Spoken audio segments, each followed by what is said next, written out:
adakah kalau kita kejar like dan view hari ini menyebabkan wanita ni semakin jauh dari batas Islam? Okey, macam ni. Saya balik kepada hukum lah. Apabila kita menggunakan medsos, hukum asalnya adalah al-aslu fil asya' al-ibahah hatta yadullu dalil ala tahrim. Hukum asalnya adalah asal sesuatu perkara ni harus sehingga ada ni dalam mazhab Syafi'i lah, sehingga ada dalil yang mengharamkannya baru haram. Jadi kalau kita ni contohnya nak kejar view dengan like, boleh, tak ada masalah. Tetapi kena ada batasan dan etikanya. Apa etika? Apabila kita nak upload dekat medsos, pertama kena betul niat.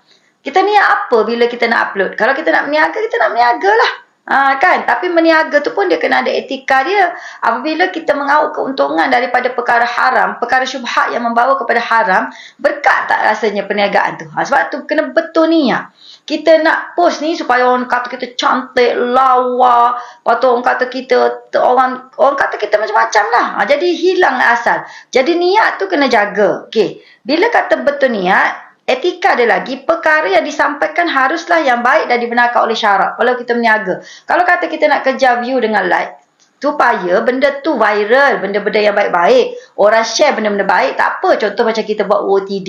Kita buat OOTD supaya orang berpakaian dengan baik, berpakaian menutup aurat, berpakaian sedap mata memandang, qurratu ayun. Tak apa. Dan kita nak benda tu FIP. FIP supaya lebih ramai orang tahu tentang hukum dan cara-cara OOTD yang betul. Itu tak apa. Maknanya bila kita nak buat sesuatu, perkara yang disampaikan tu mestilah baik dan dibenarkan oleh syarak. Yang ketiga, maklumat yang disebarkan tu hendaklah dipastikan sahih. Jadi gambar kita ni kena hampir dengan orang kata nature. Bukan kita buat-buat sampai kat luar orang tak cam kita ni macam mana.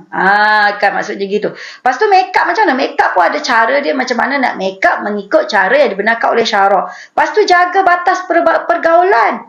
Kan? Bila kita nak kejar view dengan like, kadang-kadang kita ni sampai melampaui batasan pergaulan. Tidak mengambil kira tau. Maksudnya kita ni boleh dengan berbual secara online dengan laki, perempuan, laki, tak kisahlah. Bahasa yang tak sesuai, bahasa yang mengundang tempat tidur dan sebagainya, tak boleh. Lepas tu mestilah menjaga keaiban diri dan orang lain. Aib ni kena tutup. Termasuklah aib orang lain. Menerapkan nilai-nilai yang baik seperti nilai murni, moral, etika, disiplin, perpaduan dan lain-lain. Yang paling penting, apa yang kita buat ni kena menyumbang kepada ummah. Bukan menambah masalah ummah. Faham tak? Maknanya, sekadar saya upload gambar je Ustazah. Supaya ramai orang view, follower saya naik. Maka saya pun bolehlah berniaga, boleh berdakwah. Betul. Tapi janganlah kewujudan kita ni menyumbang masalah kepada ummah. Meningkatkan isu-isu gejala sosial dan sebagainya. Menyebabkan lagi banyak masalah daripada tak ada masalah. Sebab itu, apa-apa yang kita buat dekat medsos ni, dia mesti berbentuk penyelesaian masalah. Sama ada isu tu berbentuk kenegaraan, ummah. Yang paling penting, nilai kerohanian tu perlu diambil kira.